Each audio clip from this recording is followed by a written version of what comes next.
Hello again. We're here back at the guided missile cruiser to talk about decoy torpedoes. Um, I'm gonna show you a series of videos in which you will see a series of trials and errors, well, most likely a series of fails one after the other, while my friend and I try to build a cluster decoy torpedo. The idea was to have like a time fuse to detach at least 4 decoys out of a single torpedo warhead. We did that by applying some thruster burning to some light armor blocks, then to some other decoys that joined them together, then to some heavy armor blocks to kind of like delay the action of the release, and we reached several conclusions, none of them satisfactory, as I will tell you in a second. Okay, this is a cluster torpedo testing. We just discovered that there is a maximum distance for burning the soft armor blocks, which is 3 blocks.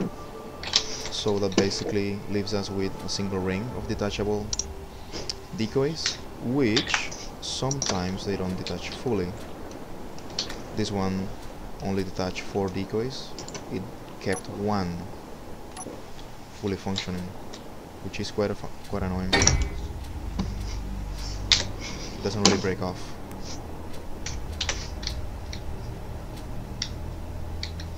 Yeah, remains there. Originally I intended to have 4, but then reduced to 2 rings.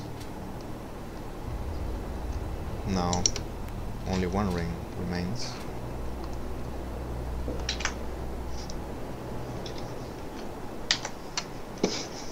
Okay, we'll see how this ends. So we discovered that they have area damage. So if one of the decoys remains stuck into the torpedo for too long, then it gets destroyed instead of just flying away. So we got separation from 2 decoys, but the other 2 got destroyed by the separation mechanism. Okay, this is just randomness here. I set up the thrusters at half the capacity, half the power. They actually didn't destroy the decoys, but they did destroy the heavy armor stem in the middle, which actually I don't know why. Okay, the first conclusion that we arrived was that, well, decoys are fairly weak, if not one of the weakest blocks in the game. That's why you see these like twin decoy configuration here, like dual decoys, one after the other, because the one that is closer to a thruster, actually there's a high chance for it to get destroyed. So at least one of the decoys gets detached and flies around and confuses the enemy guns, ideally. The other one is that you need at least 5 kilonewtons for these light armor blocks to melt. Let me demonstrate. See decoy detachers? Just turn it on.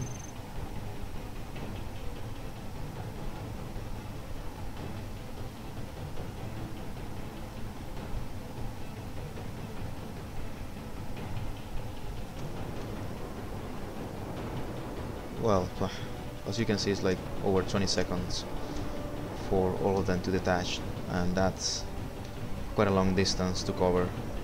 I mean, in 20 seconds this torpedo can cover definitely more than 2 kilometers. So by that time it would actually have like arrived the target before actual decoy separation occurs. So now let's check if we increase the thrust to the maximum, how long it would take to actually cut through. Well, we did 5, so let's try with, let's say 7, see if it makes any difference.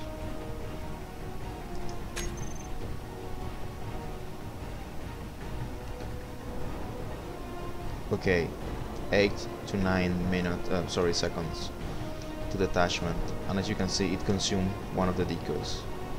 So this is getting better. I'm gonna reload the scene and I'm gonna do a final test with the full thrust. Okay, here we are again. Let's try a separation test with full thrust. Decoy detachers all the way to 12 kilonewtons. On. Okay, 7, yeah, 8 to 9 seconds, kind of like the same time. So that's the minimum.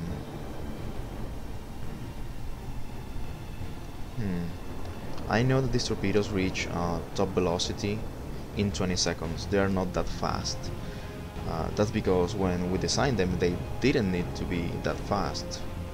As you saw in previous videos, they can actually destroy the frigate with the fully charged warhead at going half the maximum speed. So for these torpedo decoys to be effective, they need to reach the maximum speed in less than 8 seconds. So it reaches maximum speed, then detachment of the decoys occur, and you have like these decoys flying around. Let's see if yeah, they are detached.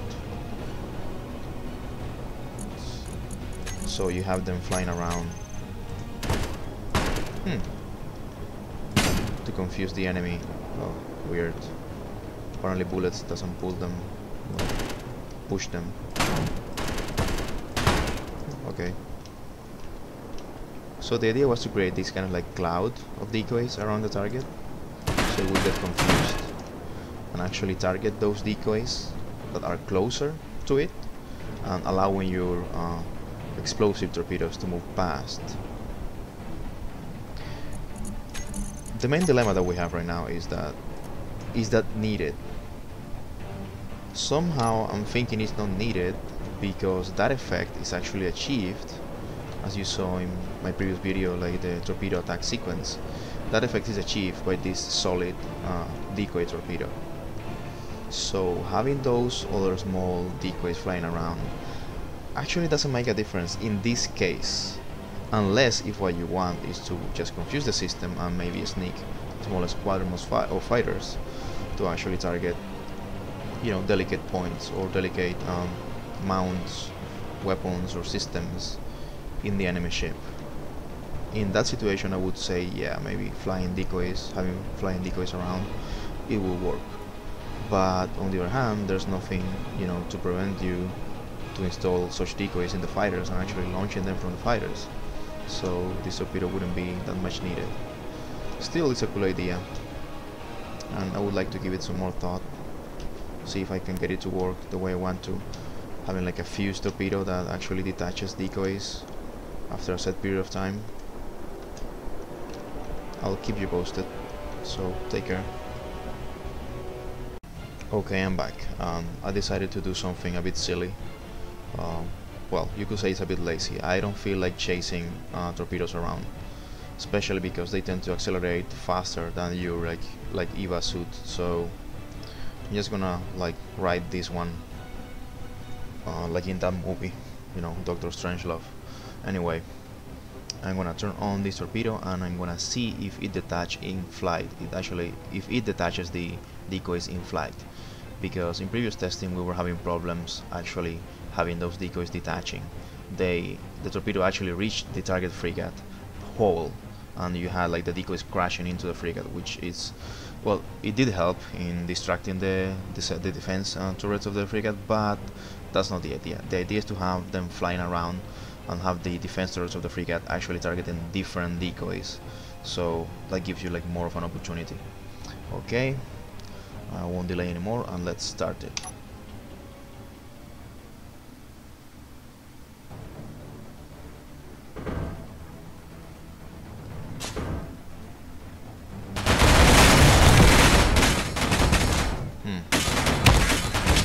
Yeah, as I expected. It actually releases a string of torpedoes of decoys. That was not what I intended. Okay, let's put the brakes on. Let's leave the torpedo to fly away. So, as you saw, the idea kind of works partially, but not the way we want to. Somehow the acceleration made the braking of the decoys kind of like differential. The idea was to have them break off at the same time. And as you saw, I had those thrusters, the braking turrets, fire up at the same time.